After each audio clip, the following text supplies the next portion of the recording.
Let's start with the punch. Omicron, Canada bars Nigerians. Fear spreads as NCDC records 3 cases. And the riders, variants detected in 3 persons with travel history to South Africa, says NCDC. Contact tracing never effective. Variant already in circulation, virologist. Africa accounts for only 4.3% of COVID-19 global fatalities, says ECOWAS. It's a page 2 read for the Punch newspapers this morning. Yeah, and the Omicron story is still reverberating the world. Yesterday, I heard Antonio Guterres, the Director General of the United Nations, say that what the world is doing is appetite. That's what he's saying. That it's akin to travel appetite. This move to shut out 7 Southern African countries, and now some countries are even adding. I mean, Canada has added Nigeria, Malawi, and Egypt, to the list of the 7 Southern African countries. Eswatini, South Africa, Mozambique, Namibia, and the rest. Antonio Guterres is saying, don't do this. It is deeply unfair. It is punitive, and it will be ineffective in the battle against this Omicron strain, because we're seeing cases of people with Omicron in the UK now without travel history. They have not gone anywhere. It's in that their corner in Yorkshire that they have stayed, and they have Omicron. So it couldn't have been. It was because they have come in from Southern Africa. Yeah. And there are claims now that Omicron had even existed for South Africa, reported it early in November. In Netherlands. Yes, somewhere in Netherlands. And another place, even in the one in Israel, they're asking, where has it come from? Probably doesn't have any travel history. So while the world is rallying to do what's best for them to contain the spread of this variant, because they say it has 30 mutations, it might be deadly.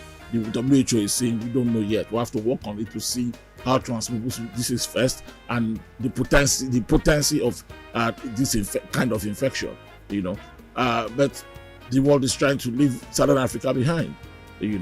For instance,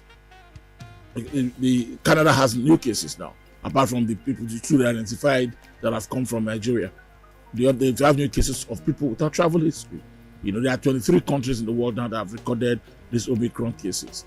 So it almost appears like it's global. It has to go everywhere.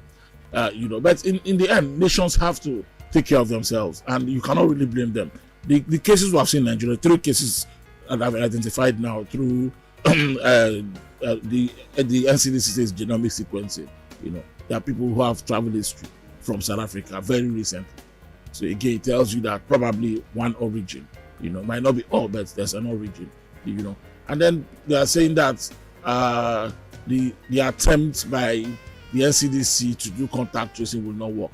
That if these people have already arrived in Nigeria and have been living here already, probably they're already spreading community infections.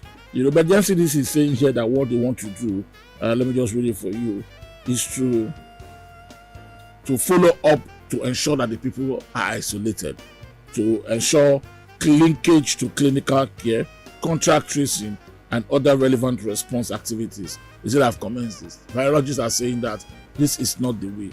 Nobody is doing contact tracing. In fact, these people have already gone.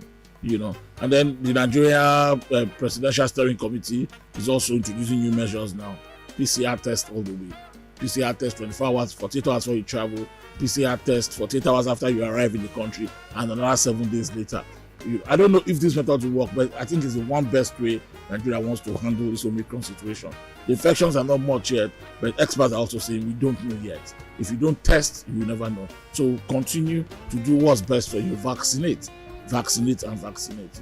That's what I say. South African President Cyril Ramaphosa was here yesterday. He left after his meeting with President Barry, left for Cote d'Ivoire. He still said the same thing. It's unfair to impose these travel bans on us. We did the right thing. When our genomic sequencing flagged it, we shared data with the world and reported, why are you punishing us? But indeed, South Africa has the largest case of the Omicron infections, and that's why the world is, some people, the world over are saying, we need to lock you out. Indeed. Still on the front page of the Punch newspapers this morning, government bars vaccinated civil servants, military issues directive. Page 7, the Punch. That federal government policy yesterday failed. Because almost all the civil servants have not been vaccinated. You see the amount of people outside the offices. So at the end of the day, they initially prevented them from entry. At the end of the day, they now allowed them. They even allow people without face mask enter. That work, I've read it in the papers today. At Night Post office in Abuja, it's also saying that totally they prevented defeated us for some time, but later they allowed everybody, vaccinated, unvaccinated, half vaccinated, face mask or no face mask, everybody go to your work. You know, I think the government now have to listen to the Association of Senior Civil Servants.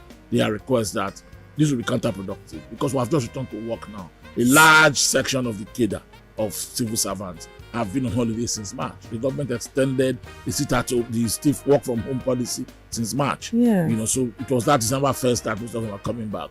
You know, so you have to give them more time. Maybe now that they have to come to work, you can enforce a vaccine mandate. You know, but while they were at home, you really can't. You were not able to do that. You know, so give us till April.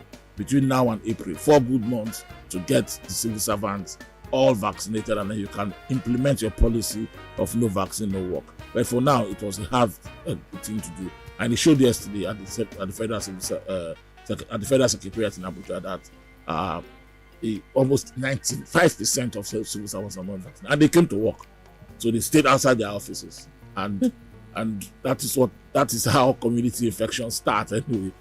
So I don't know. At the end of the day, they entered the offices and worked. The government have to rethink this. It's not going to work unless you want to ask them to go back home and work from home again. In which case, we won't have to enforce a vaccination mandate. Did you enjoy this video? Hit the subscribe button for more. Leave a comment and like. Thank you.